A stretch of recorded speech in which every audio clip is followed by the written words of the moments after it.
পশ্চিমবঙ্গ, আসাম, পন্ডিচেরি প্রত্যেকটা রাজ্যেই ভারতীয় জনতা পার্টি ফল ভালো করেছে। দেখুন, আসাম তৃতীয়বারের গভর্নমেন্ট প্রতিষ্ঠা হতে যাচ্ছে, এটা আনন্দের বিষয়। এবং পন্ডিচেরি তো আমাদের সরকার হবে, এটাও প্রায় নিশ্চিত।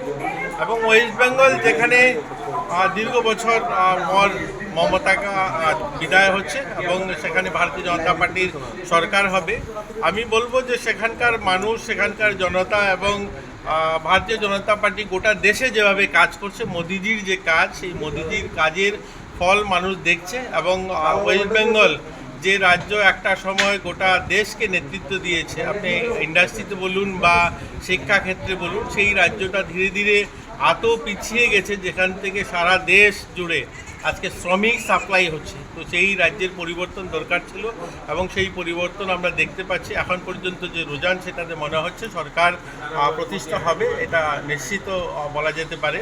তো আমাদের বা ওয়েস্ট বেঙ্গলে যারা কার্যকর্তারা রয়েছে তাদেরকেও আমরা ধন্যবাদ জানাচ্ছি। এবং আমাদের রাজ্যেরও প্রচুর কার্যকর্তারা সেখানে ইলেকশনে ছিলেন।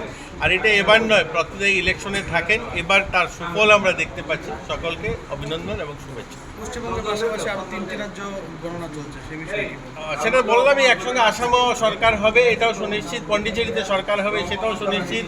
এবং দক্ষিণ ভারতে তামিলনাড়ুতেও আমাদের সিট, আমাদের নিজেদের সিট বাড়ছে। কেরলে আমাদের সিট সংখ্যা, সেখানেও আমাদের সিট বাড়বে। তো আমি বলতে পারি গোটা দেশে আজকের যে রেজাল্ট, সেটা ভারতীয় জনতা পার্টির পক্ষে রেজাল্ট আসছে। পাশাপাশি আজকে ধর্মনগর আর সেখানেও বিপুল ভোটে জয়ী হয়েছে। সেখানে দেখুন, একটা কথা আমি আবারও বলবো, যেহেতু আমি সরকারি মন্ত্রী রয়েছি, আপনি মিথ্যা কথা, আজকের যে প্রজন্ম, আজকের যারা যুবরা রয়েছে, তাদেরকে মিথ্যা বেশি বলে আপনি ভুলিয়ে রাখতে পারবেন না। আপনি কত জোরে চিৎকার করে মিথ্যা বলুন না কেন, সেটা মানুষ বোঝে।